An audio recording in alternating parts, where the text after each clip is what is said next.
से किसानों की हर संभव मदद का भरोसा दिया। उधर विपक्षी कांग्रेस ने गजेंद्र की खुदकुशी के मामले की न्यायिक जांच की मांग की और सरकार को भूमि अधिग्रहण के मामले पर चेतावनी भी दी। संसद के दोनों सदनों में गुरुवार को कार्यवाही शुरू होते ही सदस्यों ने जंतर मंतर पर गजेंद्र की मौत का मामला उठाया। प्रधानमंत्री नरेंद्र मोदी ने इस आत्महत्या को लोकसभा में गंभीर मुद्दा बताया। उन्होंने माना कि देश में किसान दशकों से मुसीबत झेल रहे हैं। उन्होंने किसानों को संकट से निकालने का आश्वासन दिया और उसमें विपक्ष के सुझावों का भी स्वागत किया। समस्या पुरानी है, गहरी है। हम सबको सोचना होगा कि हम कहां गलत रहे, पिछले 10 महीनों में क्या कमियां रही, यह सबका दायित्व है। लेकिन किसानों की इस समस्या का समाधान का रास्ता हमको खोजना है और मैं इस विषय में खुले मन से जो भी सुझाव आए आप जरूर बताइए। अपन को इनको रास्ता निकालने का प्रयास करेंगे। किसान को असहाय नहीं छोड़ सकते। गृह मंत्री राजनाथ सिंह ने इससे पहले सदन को घटना की जानकारी दी। उन्होंने बताया कि किसान गजेंद्र राठौर की आत्महत्या के मामले की जांच दिल्ली पुलिस की अपराध शाखा को सौंप दी गई है। गृह मंत्री ने कहा है कि किसानों को मदद के साथ वैकल्पिक रोजगार के मौके भी देने होंगे। 58% का कंट्रीब्यूशन जीडीपी में मात्र 14% क्यों रह गया है अथवा वह क्यों घटता जा रहा है लगातार। विपक्षी कांग्रेस ने सरकार के जवाब से असहमति जताई और इस घटना की न्यायिक जांच की मांग की। कांग्रेस पार्टी ने किसानों की समस्या के सहारे जमीन अधिग्रहण के मामले में भी सरकार की घेराबंदी की। पुलिस तो दोषी है, जब दोषी ही अगर इंक्वायरी करेगा तो सही बात नहीं निकलेगी। इसीलिए मैं आपसे अपील करता हूं प्राइम मिनिस्टर से कि जुडिशियल इंक्वायरी आप कीजिए। वो कह रहा है इस गवर्नमेंट के चलते इस देश को, किसान को इस गवर्नमेंट से विश्वास उठ गया है। आम आदमी पार्टी ने किसानों की मौत के लिए पूरे सिस्टम को दोषी ठहराया और मामले के राजनीतिकरण का आरोप लगाया। गजेंद्र का आत्महत्या करना बहुत दुखद है और शर्मनाक है देश के लिए, लेकिन वो सिस्टम से दुखी था।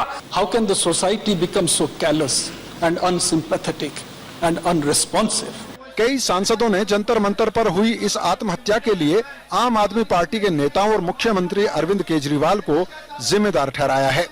आम आदमी पार्टी ने जंतर मंतर पर यह रैली भूमि अधिग्रहण कानून में बदलाव के विरोध के मुद्दे पर बुलाई थी। श्याम सुंदर, राज्यसभा टीवी। राज्यसभा के 235वें सत्र के पहले ही दिन गुरुवार को किसानों की दुर्दशा के मुद्दे पर चर्चा हुई। विपक्ष ने सरकार से किसानों को तुरंत राहत देने और भूमि अधिग्रहण बिल पर रुख बदलने की अपील की। इस मुद्दे पर आज भी चर्चा जारी रहेगी। राज्यसभा में गुरुवार को किसानों की दुर्दशा और उनकी आत्महत्याओं के मुद्दे पर चर्चा शुरू हुई। मामले पर कार्यस्थगन का नोटिस देने वाले नेता प्रतिपक्ष गुलाम नबी आजाद ने आरोप लगाया कि सरकार किसानों के लिए माकूल कदम नहीं उठा रही है।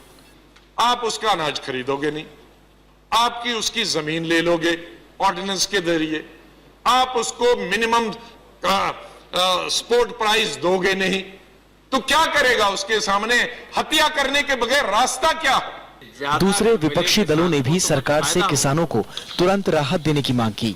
सांसदों ने किसानों को उचित मुआवजा, न्यूनतम समर्थन मूल्य में इजाफा और बीमा के तुरंत भुगतान की भी मांग की।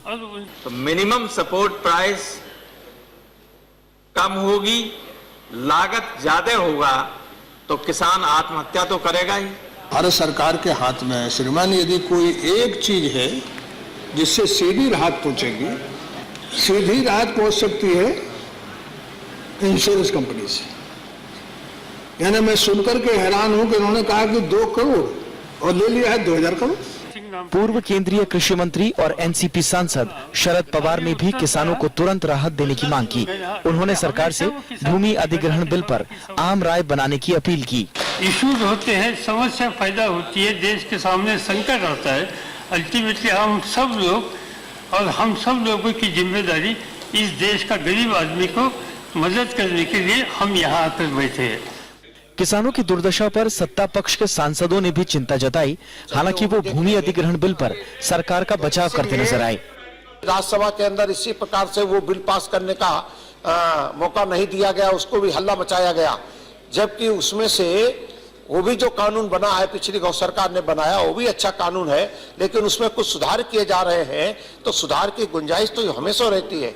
किसानों की दुर्दशा पर चर्चा शुक्रवार को भी जारी रहेगी।